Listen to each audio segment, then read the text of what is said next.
here is a lot of energy and enthusiasm, which will recharge me as an entrepreneur for many, many more years to come. Entrepreneurship, startups. These have been the buzzwords for a while now. Today, India is a witness to a large number of startups that are carving their own niche in their own sectors. With the help of technology, logistics, advertising, and online promotion, these new entries and entities get a fabulous head start. But I often wonder about the startups which were launched 50 to 60 years ago with no access even to basic technology like a simple telephone. I wonder how these businesses started, grew, and survived for decades. The best example that comes to my mind at this stage is our famous Lijjat Papad. So all of us relish this product, Lijjat Papad, and most of you probably know this enterprise is 60 years old. It was started by a team of 7 hardworking women from Mumbai. They wanted to do something productive with their free time. With an initial investment of rupees 80, which was borrowed as a loan from philanthropist Parekh, these 7 women set to work. They rolled out 4 packs of crispy papad to be sold at Anandji and Premji store, who was their first distributor and who continues to be their distributor till date. Profit earned on the first day was less than a rupee, but the journey of these women had already started. There was no looking back. On 15th March 1959, 64 years ago, Shri Mahila Grih Udyog Lijjat Papad came into being.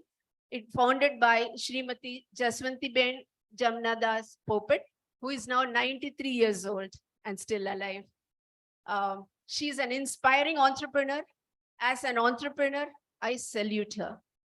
An entrepreneur is a person with insane perseverance against total rejection, ever willing to step out of comfort zone, has the courage to take risks, always prepared for uncertainties and challenges. An entrepreneur is a person with knowledge in the head, there's passion in the heart, and fire in the belly.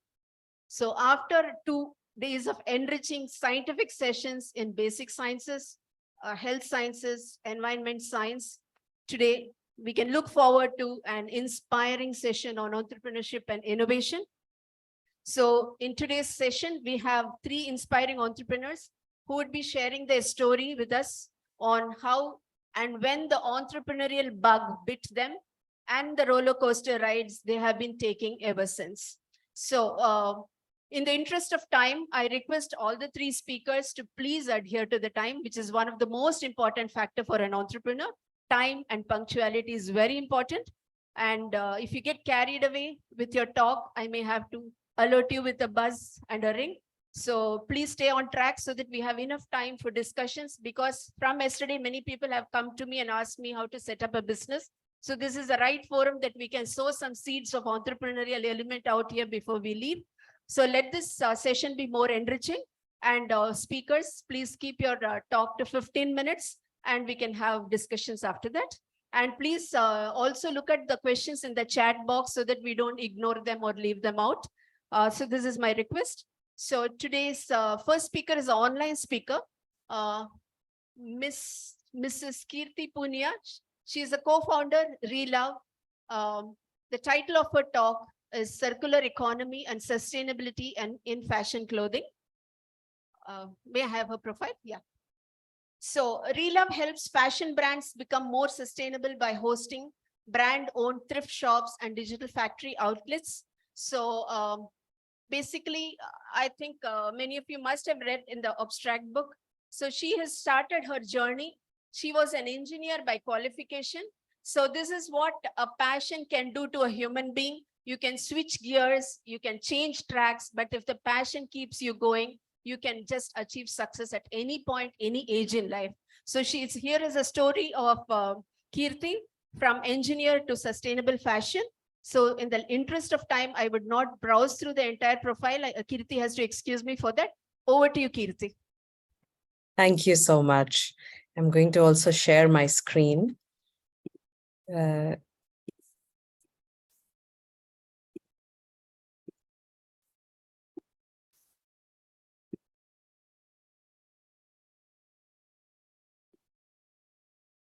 Thank you. Thank you for that introduction. And I want to start by telling everyone that as a little kid, I always wanted to work in fashion. But like all good Indian kids, I became a software engineer. When you're graduating, I think it's not likely that a parent would be very happy if you say that you want to do fashion designing or you want to do anything creative in art or history. But engineering and technology is always looked upon as I have been a successful parent if I've put them through it. So I would say that I've transitioned back from technology to fashion, but I'm not very far away from technology even today, because what I am eventually doing is using technology to run this business in a more efficient manner. And today's world, you cannot run a business if you're not attuned to technology. So simply by saying that, I'd like to start my presentation. I'd say that Relove is a capitalistic solution to the environment crisis. Before this, I built an organization called Okhai, where we used to work with artisans to help them sell their products online. In the last 6 to 7 years, it became India's largest such platform that was helping over 30,000 women sell their products online. And all of that could have not been possible without the use of technology.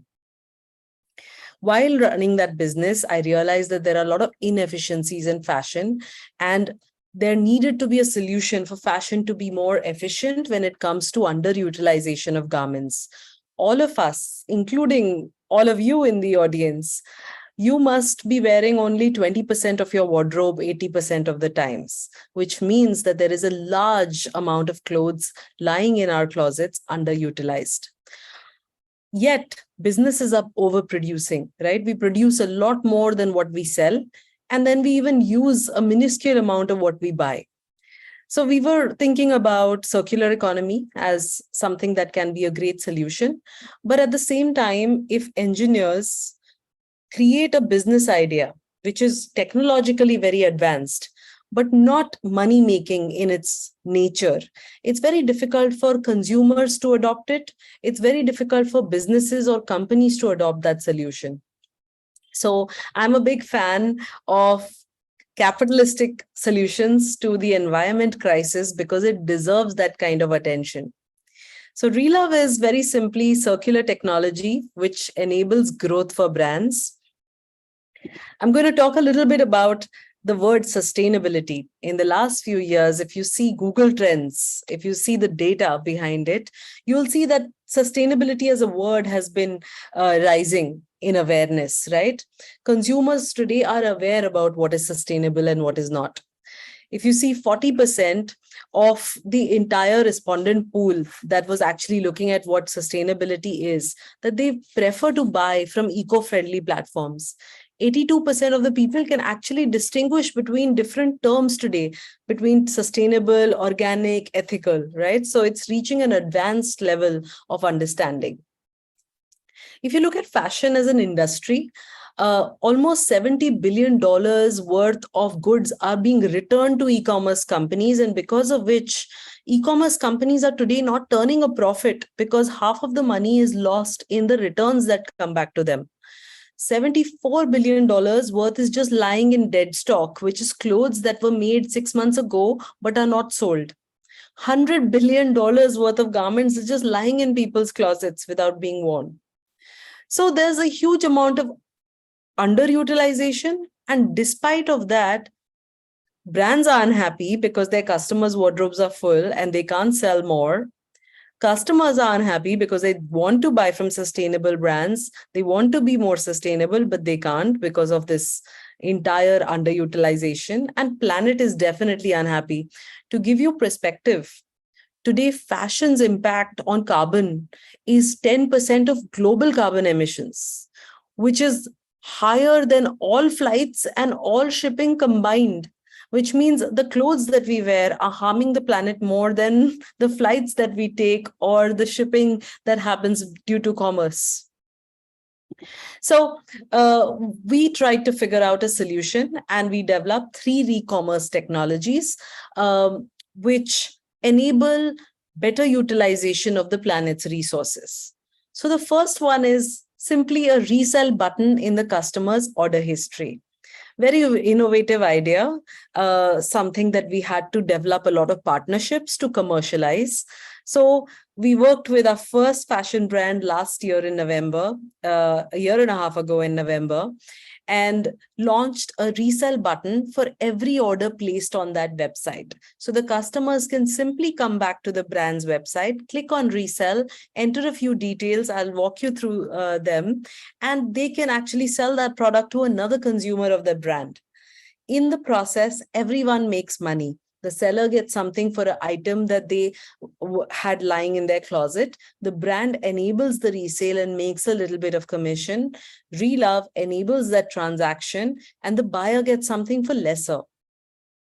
The second one that we developed was a digital factory outlet. We observed that in India, people were used to going to Mahipalpur in Delhi and Lower Parel in Mumbai and buying from factory outlets of Nike, Puma, Benetton, right? And it's slightly cosmetically defected items.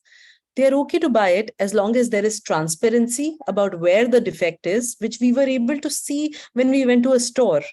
But how would we do that online using technology? So we built a solution where today you can buy extra small, medium, and large. But with Relove's technology, you can buy extra small with a pen mark, and you can see where that pen mark is at the right price. And you can see medium with the hole on the shoulder, and you can see a little image that shows you where that hole on the shoulder is. These items are now selling twice as fast for brands and are able to contribute 3 to 5% to their revenue. And finally, a take back program where customers can come back to stores, take those garments, give those garments back to brands, and brands can help them resell it and issue store credits to customers, making it a net zero initiative for brands. Sustainability in fashion has always been sitting as a cost center. They're okay. I sell so many costumes, I will plant so many trees. But that's always a cost to the company. How can we turn it around and make it a profit generating initiative? Something that doesn't sit as a cost. It then becomes a long lasting initiative, a long lasting sustainable business, both for brands and for entrepreneurs. So I want to show you, this is the resell button that we developed. And the minute you click on resell, it asks you a few details, a few images, and a pricing algorithm that we have developed calculates the optimum price at which it can be resold to another consumer. In resale, the price between the buyer and the seller is the most important thing. So we were able to convince people that this is the optimum price that you can resell it at. And then we get the item shipped from the seller to the buyer. Once the buyer receives the product, we actually pay the seller immediately, which makes it a really quick response to the seller, making sellers very happy with the money they receive. Now, the challenge we faced was that brands were not going to set up a resale department, right? They have a different business, they make product and they sell product. So how do we get adoption for our technology? So what we did was we set up a service arm where we were like, we will do the listing approvals, we will manage the logistics for you. You should adopt the technology. We'll make it completely hands-free for you to adopt it. Because of this, in simply 1 year, we were able to onboard 60 fashion brands to go circular. And now we have 60 more in the pipeline. Large fashion brands like Anita Dongre, Bunai, Chumbak, Snitch, Okai, Archo committed to becoming circular in fashion because we made it so simple for them to embrace technology.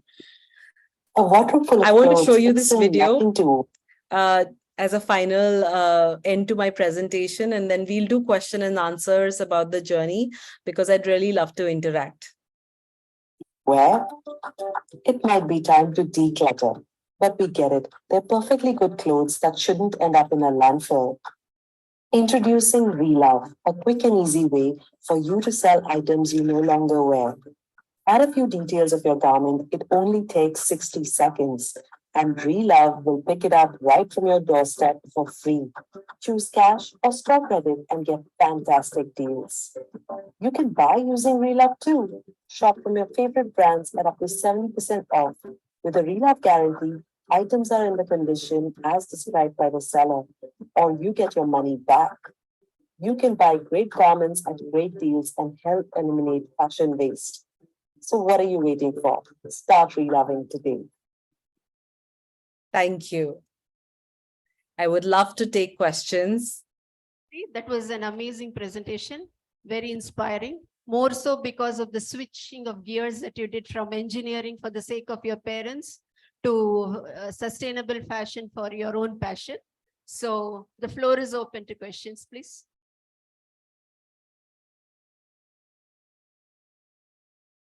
Audience?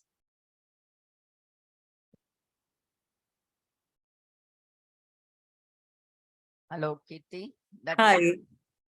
was story that you told us. I want to know is, do you always have a line of,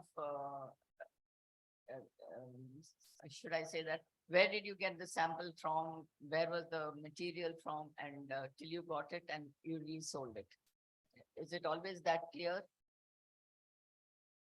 So we work with fashion brands. So we don't produce the garment ourselves, right? Fashion brands produce the garments, they sell it to their customers. The customer has the garment sitting in their closet, and they're not using it. Once they list the item, we facilitate it to go from the seller to the buyer. The buyer receives it, we issue the money to the seller. Yeah, I got that. But suppose the person who's selling it from her or his closet doesn't sell it from a brand, then would you still buy it? No, not as of now, because we want to ensure authenticity, which has been the biggest problem in the resale market, right? So what we are doing is we have had e-commerce for 5 to 6 years. We are simply reversing those e-commerce transactions, and hence what we are doing is called re-commerce. So we have a verified transaction, verified customer history, and they have actually purchased that item from that website, and hence we are reselling it. Obviously reduces our volume and reduces the pace at which we will grow, but it is adding immense authenticity to the process. Of course, tomorrow we may work with bigger brands, newer brands, and that's how we will scale. But ensuring authenticity is very important in this business. I guess that because I was seeing that you could buy material but the material had to be barcoded of its previous existence and all the way to the point where it was sold. So I was curious to know about it. Thank you. Yeah. More questions? Yes. Youngsters from behind. Yes, please.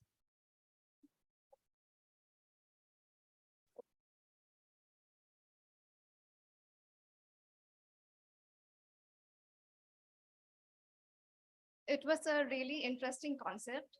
I must admit that I came across a thing on Facebook, but I haven't come across the concept of relove yet on any social media platform. I wanted to understand this process. So if I have a cloth lying in my closet, where do I visit? Do I have to go to the relove app or some website, or is it available on any other e-commerce platform? So you haven't seen Relove yet because we're still 1.5 years in, and we are not doing any paid marketing. It's only organic marketing. So we have now just crossed 16,000 followers on Instagram. So it's still in comparison to Okay Baby right now. But I'd urge you to please check out relove_in on Instagram. And our website is relove.in. So if you have a garment, first concept is that it has to be of one of the 60 fashion brands that we are working with. And slowly we are expanding to working with more and more fashion brands. You have to simply go on that fashion brand's website, log into your account. You have order history. Against every order that you have purchased from that brand, you will see a resell button. And that's how you can resell the garment. We've just launched a new pilot that we are doing for peer-to-peer resale, where we are taking Zara garments because everyone will have some or the other Zara garment. So we are doing that peer-to-peer directly without the order history, but that's our first pilot this year. Thank you.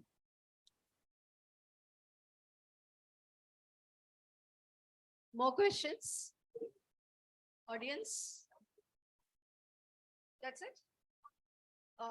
Online, I don't see any questions on chat. I think it's empty. Yeah, she's from Mumbai. Yeah, for the sake of the audience, I will shoot a question to you. Yes. I'm so-called seasoned entrepreneur now. But the debate of entrepreneurship is always there, whatever age. I started my entrepreneurship, accidental entrepreneurship, when I was a postdoc visiting fellow at AIFR Mumbai. So this, and we are all first generation entrepreneurs. So when did the bug bite you? Was it biting you for a long time, or was it a sudden impulsive one? You know, I never really had an inclination to become an entrepreneur. It happened on its own. I always wanted to have a big impact.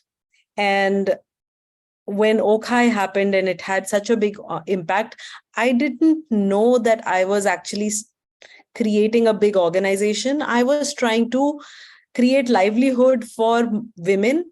And when we reached 300 women, I wanted to impact 500 women. And when we reached 500, I wanted to impact 2,000 and then 30,000. In trying to increase that impact, I built a business. And then I realized that I was being applauded for that business that I had built. And in the process, I learned how to build a company. And when Relove happened, it was the desire to again impact the environment. And so my motivation is social impact and not entrepreneurship. Today, if a foundation says that I will give you so much money and you will solve the problem for me, I'm very happy to do it. I think that however you do it, it should, your end goal and what your passion is should be fulfilled. It doesn't have to be only entrepreneurship. Very, very well said. I think it's a key takeaway for the audience then and there, that it's not the money or the entrepreneurship gain that matters. It's the instant gratification of your passion. And she said she was not actually doing the business or entrepreneurship by planning. It was just happening. So in many of your lives, I think it is already happening. It is just the day when you actually give it a push and take it to the next level. If there are no, yeah, there are more questions. Yeah, please. Hello, congratulations. My name is Meera. Very nice and all the best to you, or in future also for a bright future. I have a few doubts. Number one is this has to be from the brand. You explained that it has to be purchased. You need to have a kind of receipt and where you purchased, etc. So it should not be used, correct? Because how does one ensure that what's given back is not used? There is one. I mean, there you have to trust the person, or I do not know how you ensure that. Based on number two, it's only for established brands. It's not like as we were discussing. If we have plenty, we just give it away. Maybe some people are there who are in needy. That's one way of also disposing of. And the second question I had was, even though you may not be looking at profit or anything, and without some money being there, who will pick it up? How do you manage that? Who pays for those things? Because if the brand has sold, they are not interested in even looking how to collect it. You are there in between to get it collected from the customer, put it online, somebody else buys it, etc. So there is some money involved. Who pays for that? Sure. So number one question, that answer is that it is a used product. It could be used once, it could be used 3 times, and it could have been not used, but with tags also, because sometimes we make shopping mistakes. Sometimes we wear it once or twice, and then we realize that this garment is not for me.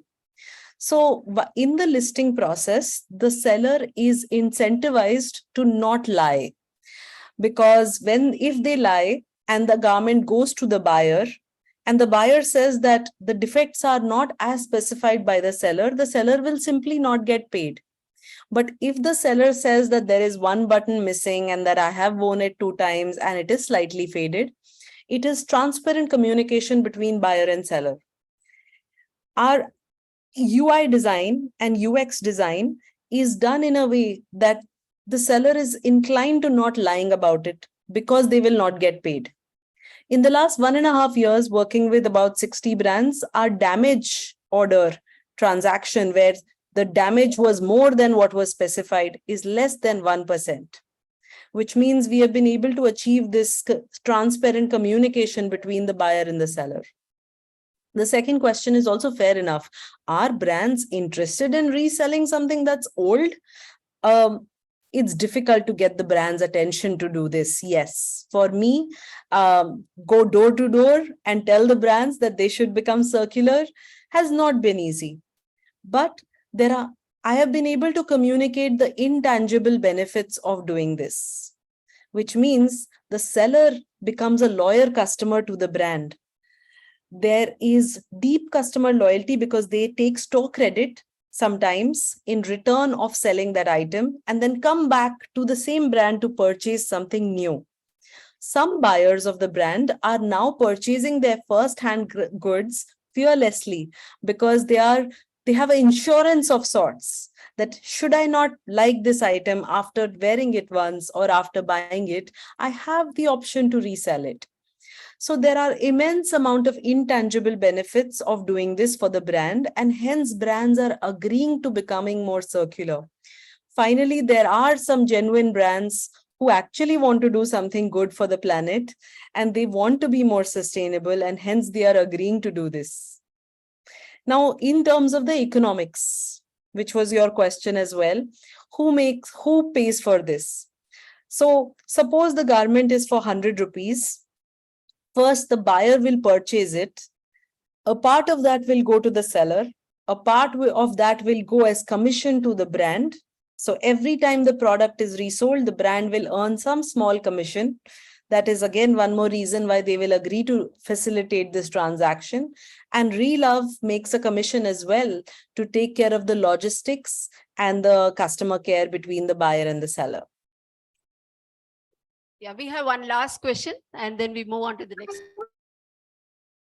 Kirti, first of all, congratulations. It's very heartening to see young, beautiful entrepreneur like you thinking about serious issues like climate change and sustainability. So first of all, my best. Thank you. And I like your honesty when you said solutions lie with our capitalists. I strongly believe that governments cannot do everything. And since large percentage of our economy lies in the corporate sector has a very important role to play in this entire game of climate change and sustainability. So I have a very different view of sustainability. And since you interact with brands, I was just wondering, if you ask them questions like, what is the material which you use for this jeans, let's say? What sort of a labor is employed by the brands to make jeans? Do you look at those questions? Because you did raise the point of ethics in making a garment. So just, I know you are only 1.5 years old, but I think you have a very bright future ahead of you. Lots of good luck. Thank you so much. So when I was working in the livelihood generation initiative, OKAI, yes, those were very important questions to be asked. We would not onboard a brand to sell on the website unless they transparently declared how much they paid the weaver, how much they would pay the artisan.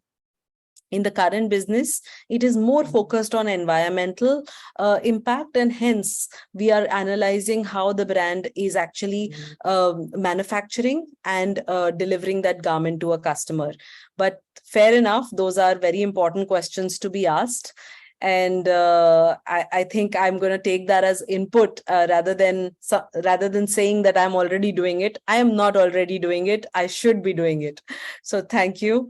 I'm really sorry I couldn't be there in person today. I just had a baby. He's 5 months old, and I'm trying to juggle both right now. So, but in another year, I would definitely make it to the conference. Yeah, we have one last question. We are not able to, it's done. Okay. In the evening, I think there's a cultural program. So in the context of your textile scenario, we just wanted to mention this. So our senior lady members of IFSA are putting up a ramp walk, textiles designed by Dr. Hemlata Jain, and they are looking back to move forward. This is a theme, and it is, I think, being streamed on YouTube in the evening between 8 to 9. So since you're missing the program in person, you would like to probably watch it on YouTube. If there- Definitely. And all the best to you. I wish your business grows exponentially and we see another business unicorn very soon. All the best. Thank you so much. I'd love everyone to check out relove_in on Instagram. One day I will launch resale of saris and then all of you can contribute. There'll be a queue for you there. Thank you. So we can move on to the next speaker. Mrs. Saloni, can please.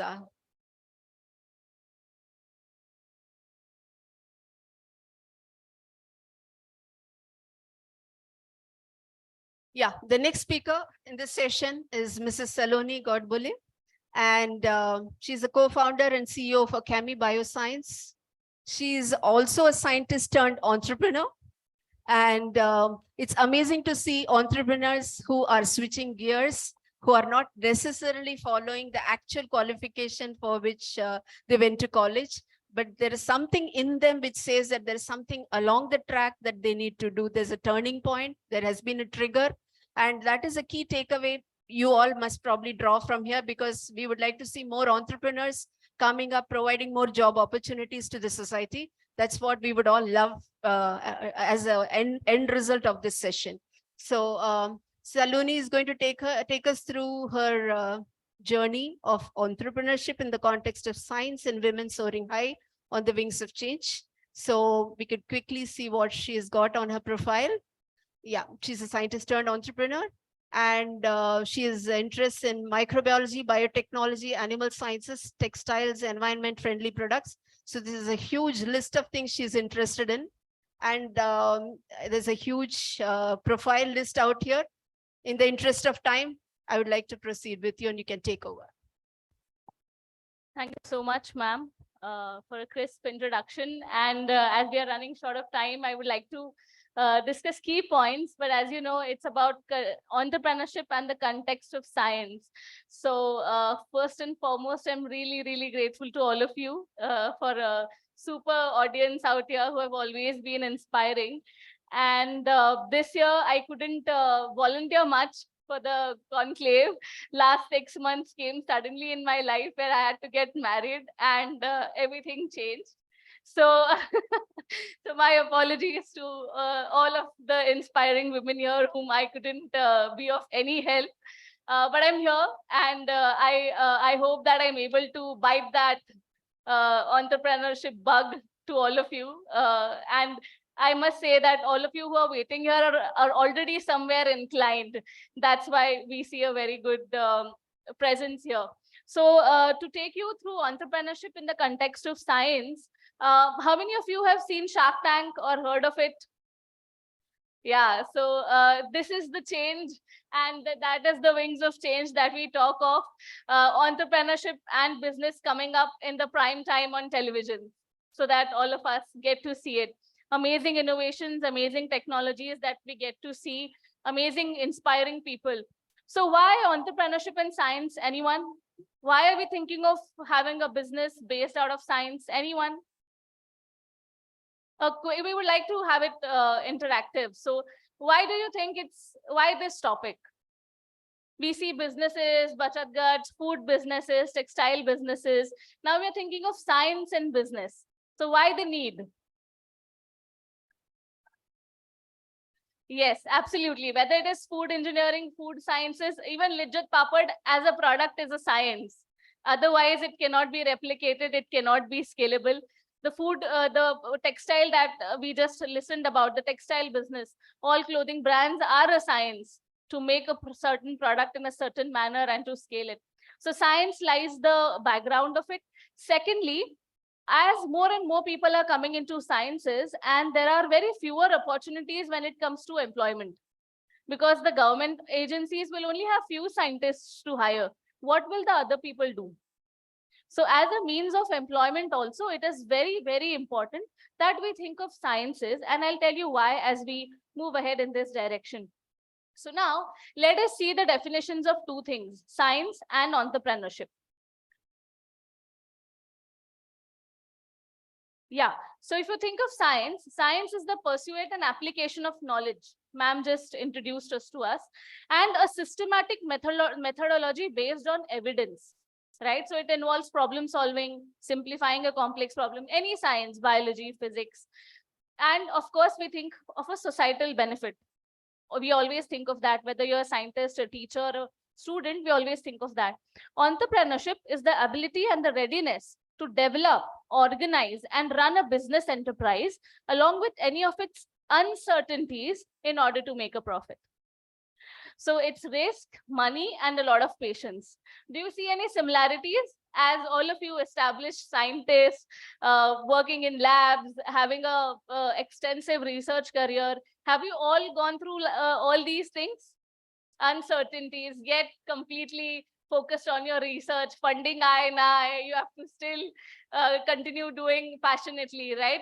So that is why I personally feel that when my journey started, I realized that if you have a scientific background, or if you are coming from a scientist or a research background, you could be a very good entrepreneur, because the skills that you require are naturally gained in a scientific environment. No other industry teaches you all that, but a scientific industry definitely does.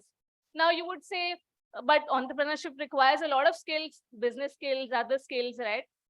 So what are the similarities? So if you see, both require money, both are based on problem solving, right?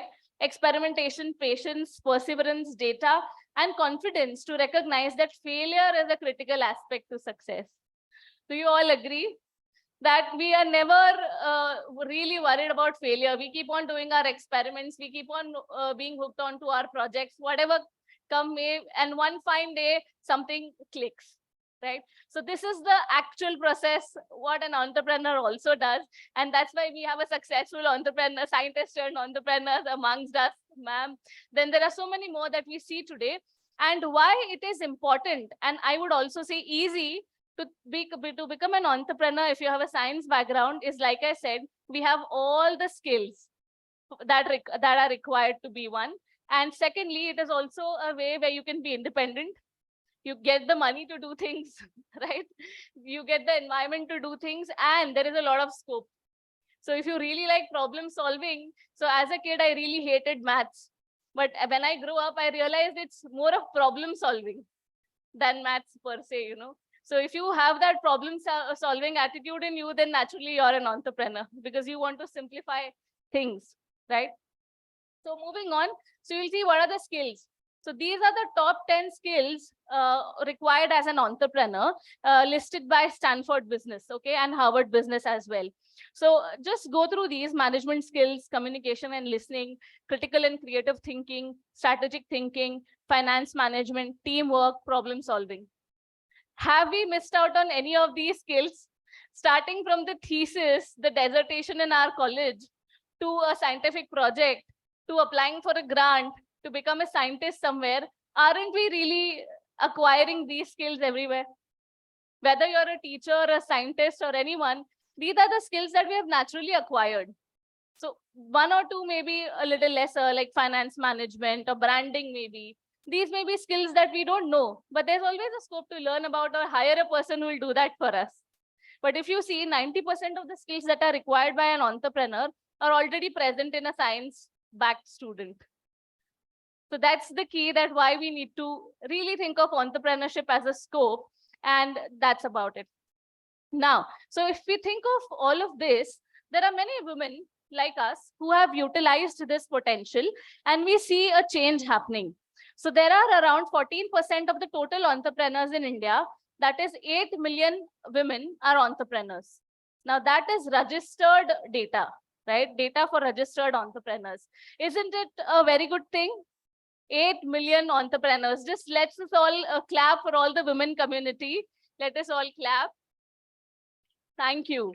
Yeah, so we have 8 million women entrepreneurs already because they have now taken that first leap of hope and got into becoming entrepreneurs. So you see, MSME is also the women economic industry, and important is 23.3% of the labor population and employment is given by women. So the government really wants us to start businesses because there's also a lot of hope with regards to employing others, contributing to the economy, benefiting the society with science-backed products, and so much more. So it's one person has to take the leap, but everyone else benefits, you know. So because of this, the government has now come up with a lot of schemes and opportunities, forums to promote us to become scientists. There is Women Entrepreneurship Platform. There are grants. So as scientists, we need a lot of money to prove our research, to do the validation studies. Believe me, if you have an idea, you definitely get the funding today.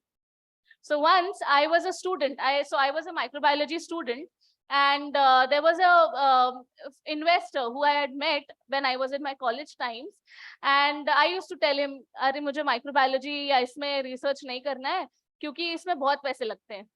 I used to tell him that it's very cumbersome to set up a lab, to do your research. There's no funding available. How will I do it? So, you know, he just waited for a moment and he said, "How much money you want? 100 crores, 2000 crores. How much money? Money is there in the market. But do you have an idea that's scalable and commercial?" That completely blew me away and removed my fear that there is lack of funding. You know, funding is not the problem. It's the right scalable product that is the problem. You know, this is where I'm heading to, that we have technologies, we have research, but is it scalable? Is it product oriented? Is it marketable?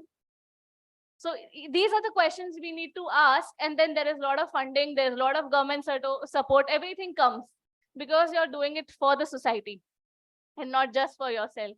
You know, so this was my eye-opener conversation that I had, that I realized that it's not money. And then my journey started as an entrepreneur, where I realized I really need to do something which is impactful, something that could be helping a lot of people. And I was all into techniques like mol bio and cancer biology and all of that. And I realized, will the common man be able to afford this?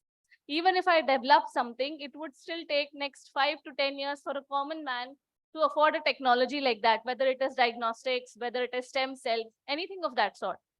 So then I quickly shifted my interests into a problem of the rural world. And that's how we started Okami Biosciences. So we make microbiology based products. Currently, we have started with making protein supplements for cattle and livestock animals. So everyone knows Horlicks.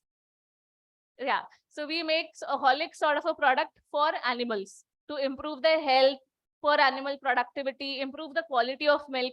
So all women around here who are used to making ghee at home or, you know, buttermilk at home, they often, there is often a discussion in the houses saying the milk quality is not as it was a few years ago. Most of you have also stopped having milk, right? It's because of the adulteration in milk. And that's the core problem we started to tap. So we used our minds and hearts to come up with affordable nutrition for cattle. First of all, we realized that problem. Then we tried to have solutions that we could cater to. And then now we are selling into 3-4 states. And I've already benefited around 10,000 farmers and 15 to 20,000 animals with improved health, better returns for the farmers and all of that. And the journey has just begun. But research lies at the core end of it. And what is ahead is that I would really want us to think of an approach, you know, because how I realize is, as a student, I used to come here, as like most of you have come here to attend the conferences. So my college is just 2 lanes apart, and I used to come here inspired with all the women here who are ahead of the times. You know, even here, I see a lot of women who are now interested in entrepreneurship. So it's really a hope for me to see that, you know, there's really a wings of change that is happening. And there are a few women who have realized this, some long ago, some lately, and some like me who have just taken the baby steps, right? So with all the support, with all the encouragement, there are some women that we see who have done it and have been there, So when it comes to industrialists, it's Kiran Mazumdar-Shaw, then Bharat Biotech, two of the most incredible science-backed scientists turned entrepreneurs, exceptionally well, and also the impact that they've created is huge, right? So when it comes to them, they started around 25 years ago, completely fighting all odds. Ma'am was just saying that how about the businesses who did not even have internet, who did not have regulations set in place, who did not have a government that is, supporting women. So how have they fought? But these are the two names that come to my mind. Then there are certain, have you all used Razorpay or payment portal apps? So we have Upasana Taku, who is also a tech expert, a software engineer who started a secure payments portal, right? Then there is Dr. Sarita Alhawat, who's a microbiologist, but is now known for making drones that are actually used by farmers to spray pesticides, because there are crops that grow at a certain height and then you can't reach them. So she has drone services. She manufactures drone, and those drones spray the pesticides on bigger farms. So she had an inclination towards microbiology, biopesticides, all of that, but she catered to her application, Then there are recent technologies like Bioprime coming up. This is one of the most inspiring startups that I have come across, and a new age startup. So that's Dr. Renuka Diwan. She has, all of them are successful, but let's say Bioprime is a startup in the age of startups. She's a new age startup which has received around 10 crores of a funding for her efforts to improve agriculture. She has a well-set lab, and interesting is to note that they are all three scientists turned entrepreneurs, completely commercializing their technology, known in the startup world for an excellent start that they have created. And with them, there is a huge openness that has come up to have science-based founders, science-based products, and science-based entrepreneurs in the startup world. So she's really inspiring, and I really hope that most of us also follow her footsteps. And then there are baby steps like us who have been on this journey. So now all that we know, we are almost at the end of the session, where I took you through why it is important, how there is a change happening, how there are women who have taken steps some years ago to now to ma'am being a successful entrepreneur for 30 years. This is happening. There's a lot of government support. So where are we, and why are we not there yet? There are certain things that we need to do, and my last part of the session focuses on that. What are the things that we can do as experts, as mentors, as senior scientists, as scientists who would want to become entrepreneurs at any age? Age is not a limit. So what are the things that we could do to, like, the baby steps that we can take to strive this change? Everyone may not be an entrepreneur, but if you're an excellent scientist, you team up with an entrepreneur. That's the way it can be done. You need not be an entrepreneur. You need not be good at finances. But if you're good at ensuring that you can develop the product right, just find your friend who can sell it for you. You need not do all of it yourself. And this is where, as scientists, we always lack. We tend to do everything ourselves. So if you have that technological input, just gather your friends, just get into it, right? So what are the key aspects? This is according to my personal experience, and as youngsters, I would like to tell you, often when we start a project, there's always some problem that we have come across. You all agree? Or if there is a thesis project that we need to write, we think of one problem, and then we do more literature study, we do a lot of research, then we arrive at experimentations to do it. That's the process we follow. What I would like to suggest here is, if you really want to have a commercial approach and a commercial research, what you can do is think the other way around.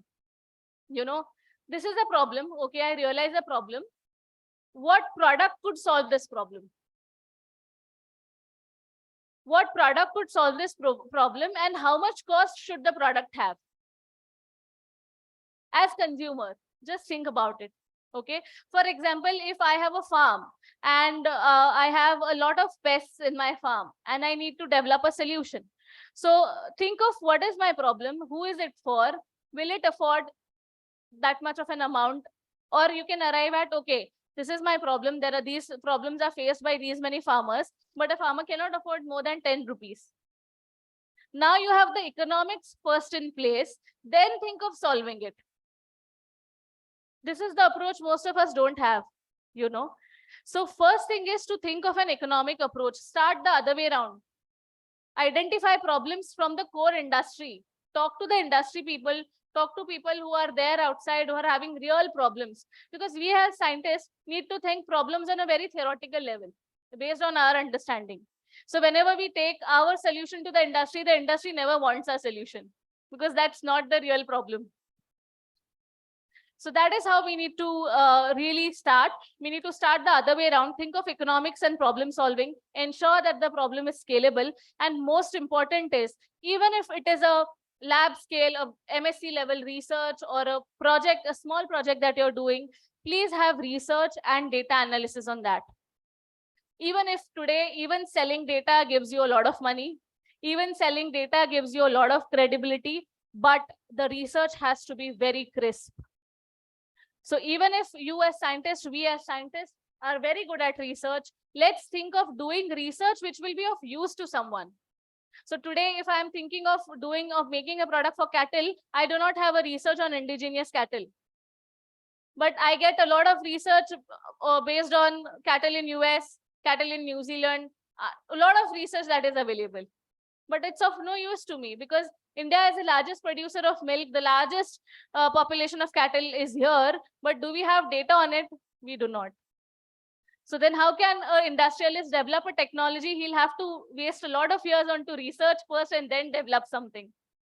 So as scientists, even if we create a lot of data for entrepreneurs to come, sit on it and come up with technologies or sell it, it would be of great help to all of us.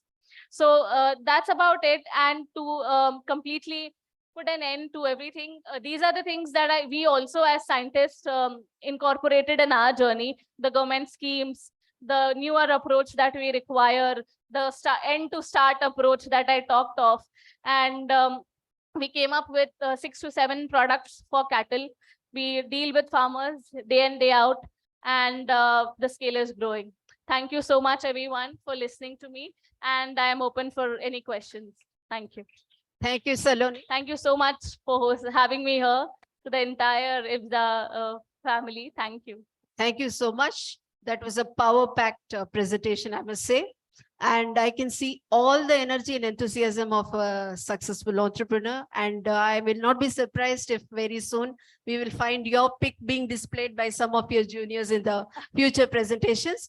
Wish you all the best, and questions from audience, please. Thank you so much. Can I ask one question? Yes. Yeah, I would like to know more about your company and products. That Right. would be a, Yes. if you have some presentation on that or one Yes. of the slides. So please yeah, share. I would definitely like to share it the next time that I'll be talking, or share it with all of you.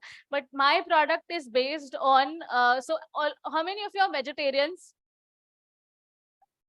Most of you. So what is the most common diet deficiency that we have?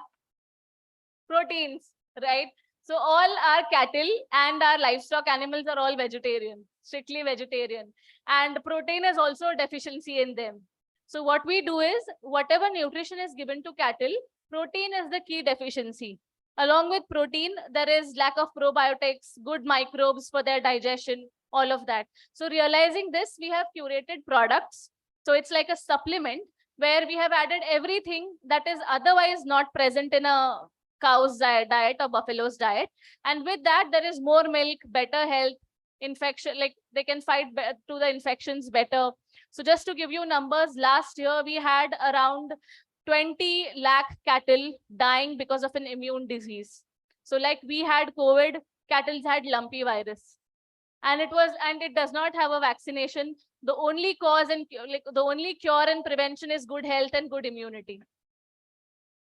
So that's where we stand. The animals are really neglected. And what we wanted to do is give them nutrition rather than medicines. Because if they have antibiotics and medicines, then that comes into the milk.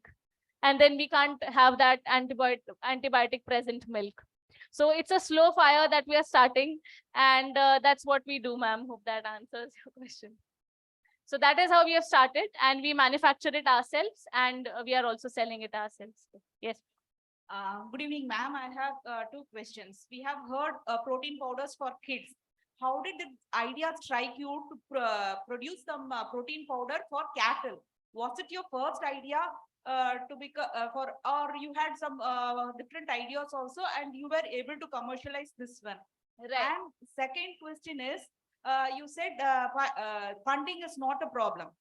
To start with, what was the amount you have invested in this, and to whom you have presented your idea, and how did you go about it? Perfect. So actually a very good question, because we started off, see, we were microbiologists and entrepreneurs. So the cattle industry never struck a chord with us. We didn't even knew about animal husbandry or dairy, or we didn't even cared about it. But we wanted to do something exotic, stem cells, diagnostics, immunologicals. We also visited ICMR and different institutes where we wanted to ask the scientists that if you have developed technologies, give it to us, we'll manufacture it. Right. And when we went there, we saw that there are a lot of big fishes in the market who would buy the technologies from the scientists, and they would never let it come to the market. Right. So we realized that if you would want to buy a technology from a scientist, you need money. So then we thought, who is going to give us money to buy someone else's work and all that? So then what we did was, my co-founder suggested, animal industry is an easy domain. There are very less regulations. Let's do something for them, earn the money, and use money for our research. So it was completely a sidelined aspect of our work. But then when we fell into it, we realized that this is huge.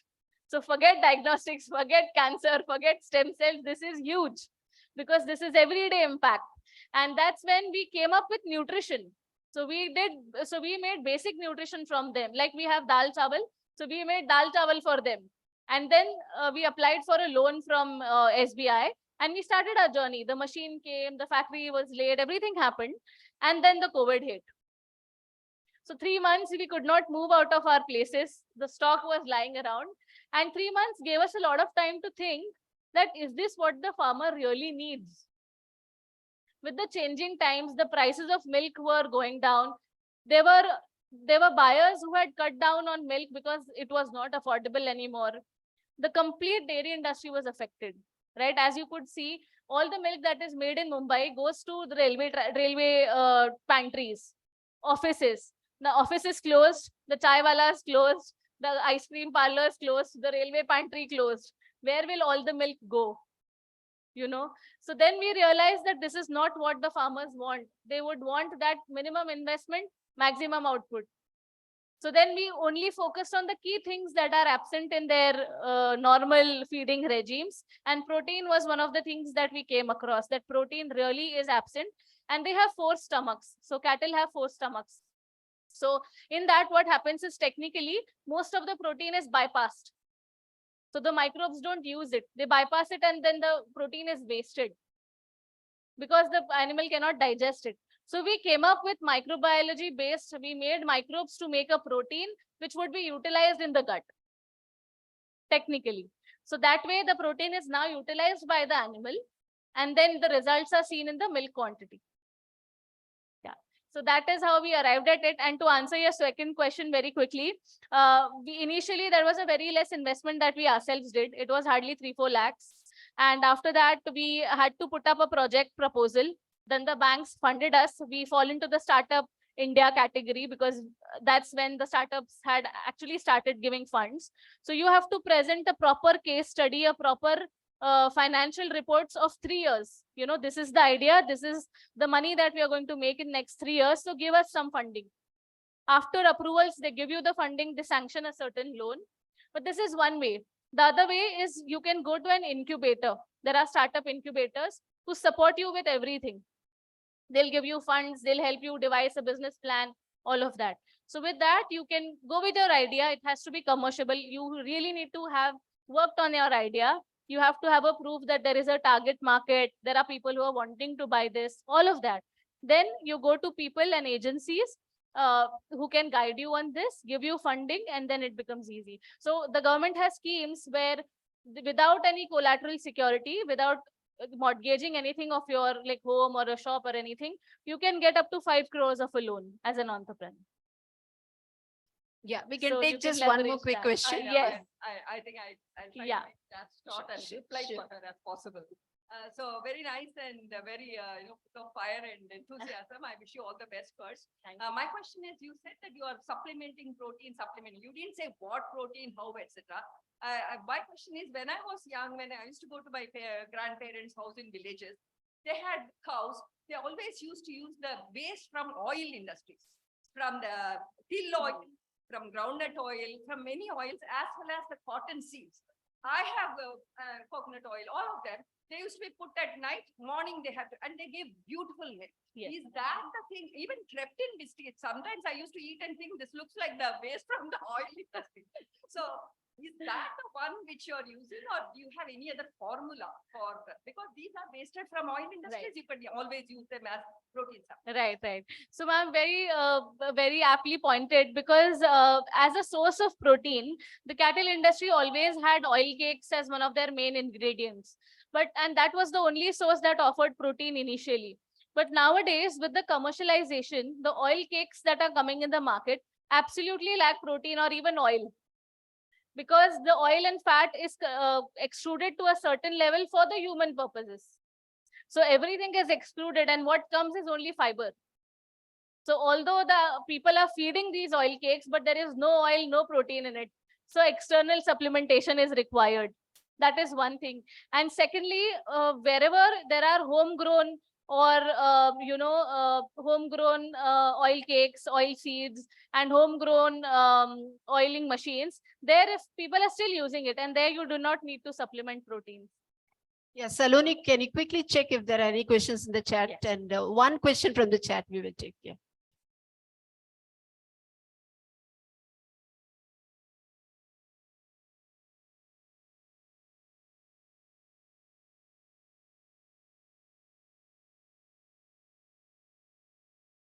No, I think there's no question. Or there's some internet issue. Does These it are mean questions that since morning. Oh, So- yeah, this was in the morning, I guess. Yeah. The last question was at 4 o'clock. Okay, okay. These questions have remained unopened. Okay, okay. In the interest of time, we'll need to move on to the next speaker. Thank you, Saloni, and wish you all the best. Thank you all. Thank you so much. Have a nice evening. Yeah. Miss Nidhi Pant, please. All right, I will just jump to that. So she has gracefully accepted that her profile introduction can be skipped because she would like to use those minutes probably and do justice to her business explanation. So Miss Nidhi Pant would take us through her journey of setting up S4S Technologies. Over to you, Nidhi.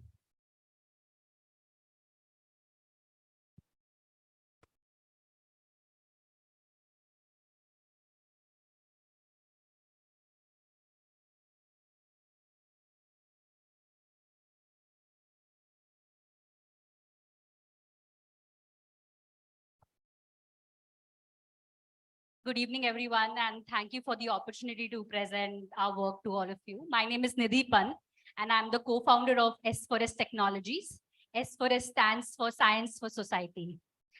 Meet Anita Ghayat, a smallholder women farmers from Bhavdi village in Aurangabad region in Maharashtra. The income of smallholder farmers like Anita not only depend on the value of the value of the produce does not depend only on the volume of their harvest, but also on the shape, size, color of their produce. Untimely rains, heat waves, climate change is leading to 25 to 30% of the produce and the harvest of farmers like Anita go waste. The 25 to 30% is called the lower grade produce, which is the B and C grade produce. And when they take it to the market, it does not get the right price. I studied chemical engineering from UD City, and after spending a lot of time in the villages of India, what we saw was that the cost of harvesting and transporting it to the market was greater than the value of the produce. This led to farmers like Anita throw away their crops and not even take it to the market. And for the longest time, the photo of a farmer for me was of a male figure.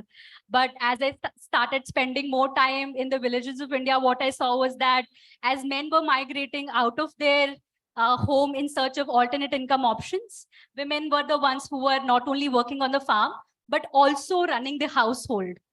And most of them, because of land fragmentation, because of the patriarchal nature of the Indian society, the land goes to the brother or to the husband, and the woman does not have a collateral, is usually working on her own land or is working as a farm laborer.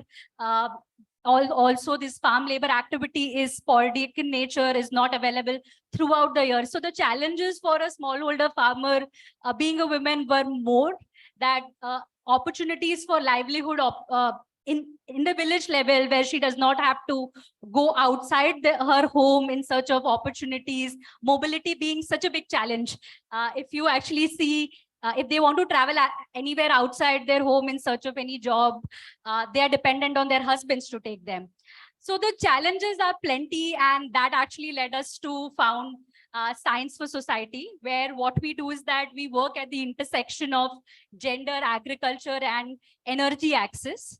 We work with smallholder women farmers who are and provide them everything that is required for them to process their lower grade produce. So there are, just to give you some statistics, India loses food worth $14 billion just because of lack of post-harvest technologies. A cold storage is very expensive for smallholder farmers to afford. Electricity is also not very constantly available in the rural areas. So having a cold storage value chain is not possible. Just to give you some other stats, 126 million smallholder farmers are still in poverty. They fluctuate. They earn less than $2 per day. Their income from 1 acre of their farm is 15,000 rupees per season, per crop.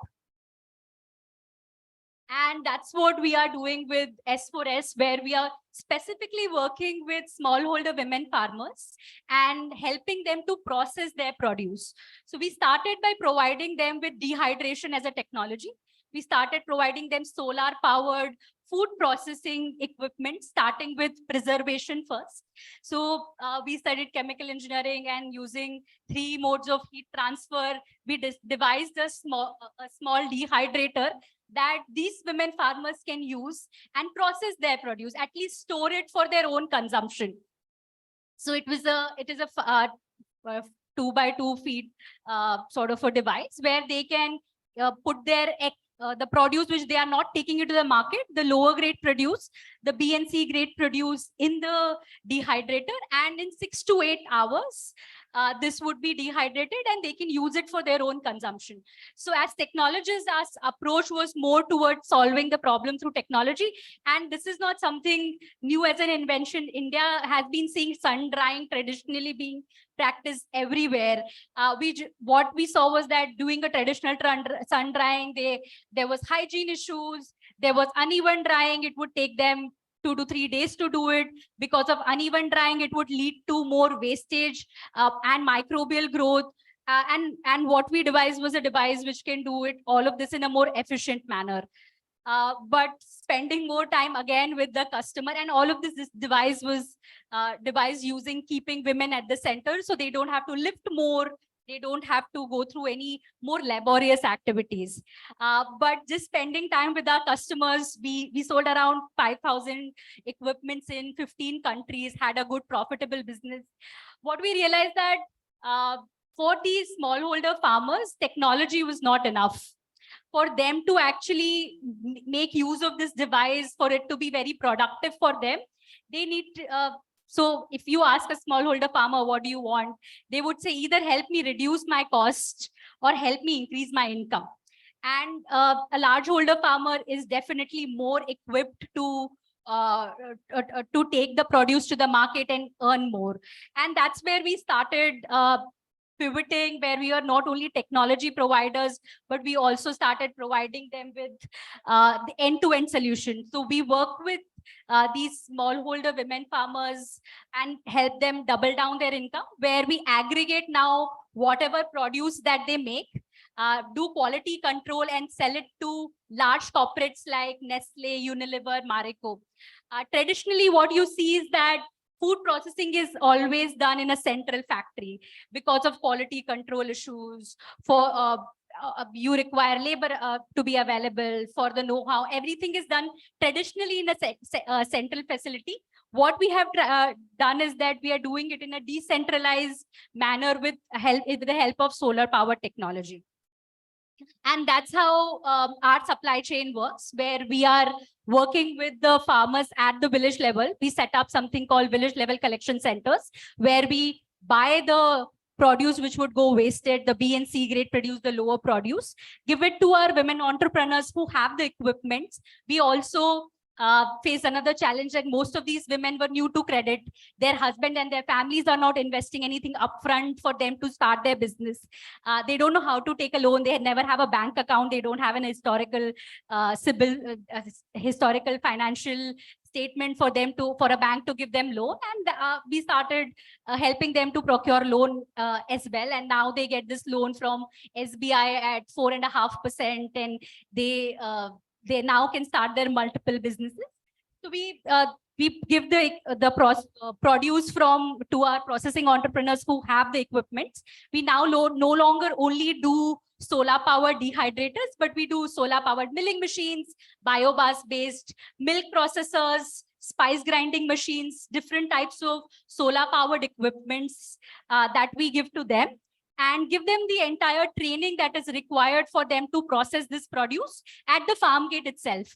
What is the benefit here is that they reduce the losses that would happen in the entire value chain. And it also helps them earn 1 lakh rupees of an additional income that increases their household income by 2x. So earlier, if with their 2-acre land, if they were earning 60,000, they would now earn 1 lakh rupees.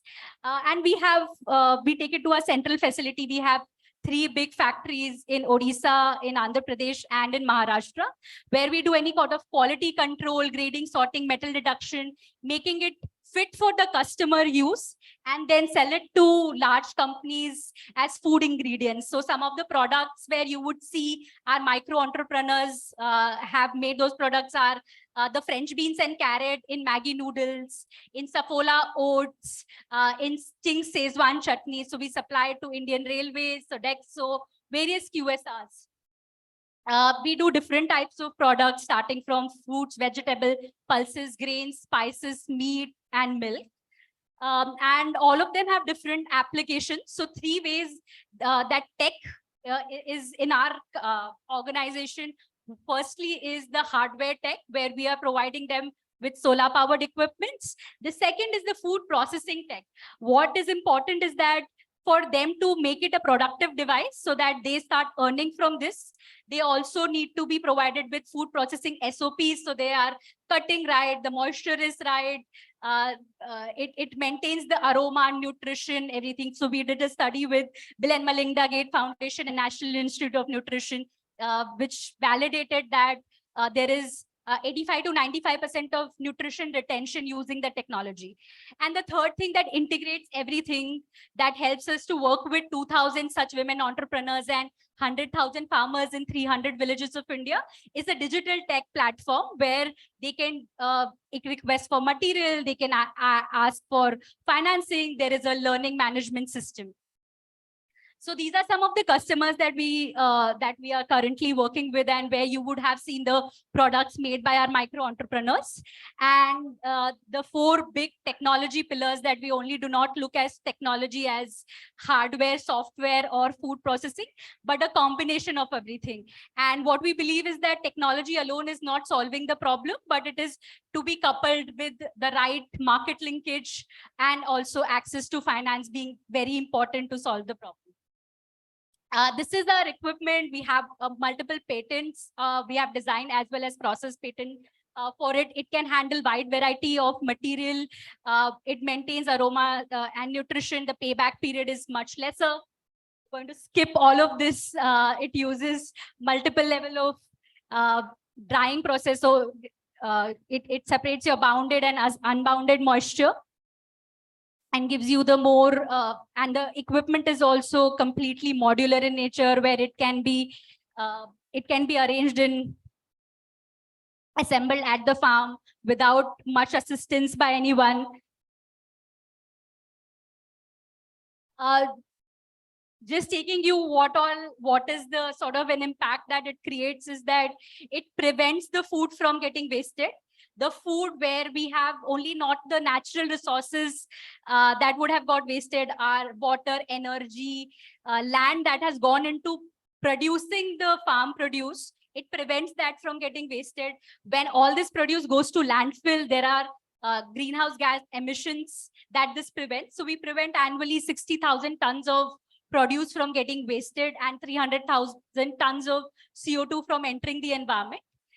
We have given around 120 crores worth of market linkage to smallholder farmers in 1 year annually, and have around 15 crores worth of financing enabled for our women who can now buy these equipment, and provided them an additional income of 1 lakh rupees to these 2,000 women entrepreneurs that we work with. And very happy to be here and take any further questions. Yeah, thank you so much, Nidhi. You wrapped up well in time, so we can take questions from the audience. Yes, please.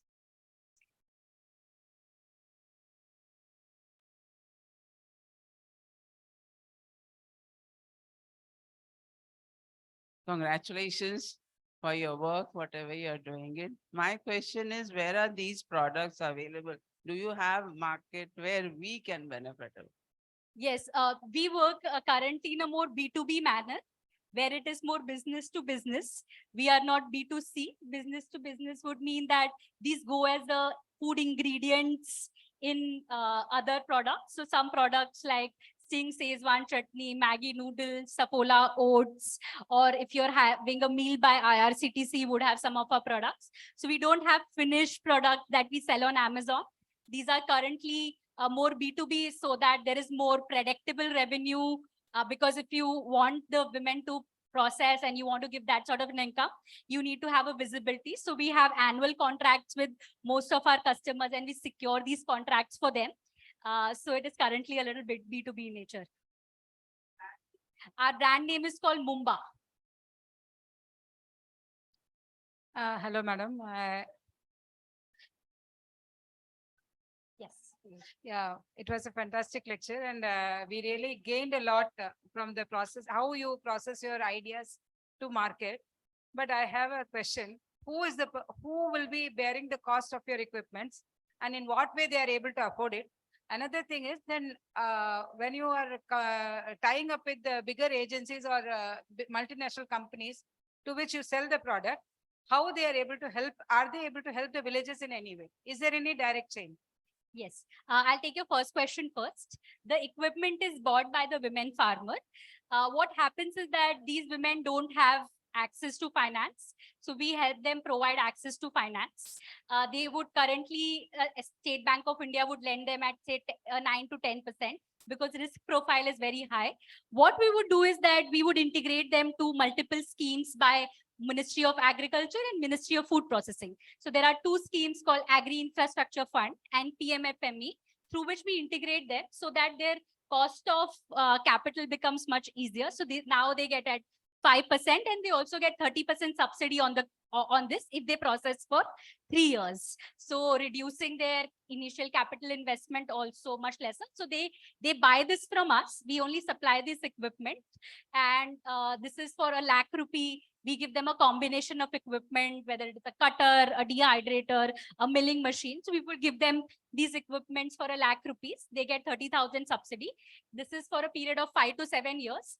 What is important to note is that this the EMI that they pay is through the income they get from us. So because we do market linkage, we would pay them for what they process and deduct their EMI. And that's how they have like a visibility of cash flow. They have a visibility of how are they going to repay the banks, and banks also have much more confidence. The same way the market linkage players are linked. So some of the bigger companies do have commitments of scope 2 and scope 3 in COP27. They have, COP26, they made this sort of commitments that they have to do sustainable sourcing. They have to have more women in their supply chain. So all of that is currently definitely viable for them to source, because they would know what sort of energy went into processing, who's processing, what sort of agri practices they have used. They would not pay any much premium to the product.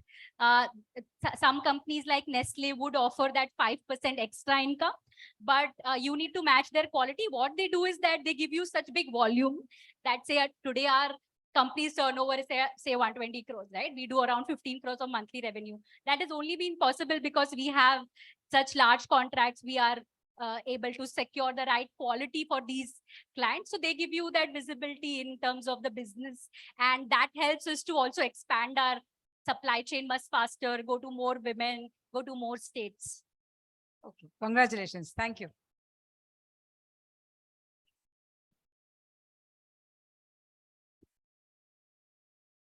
That's wonderful presentation and wonderful work. I just have additional, maybe I'm adding one more point to you. Like, are you using any geospatial technology or satellite data in your endeavor? Yes. So we use satellite image mapping just to understand that what exactly would be the share of the B and C grade produced. It also helps us understand two more major important things. One is that when is the harvesting for the farmer? Sometimes before them, we know, so we have tied up with the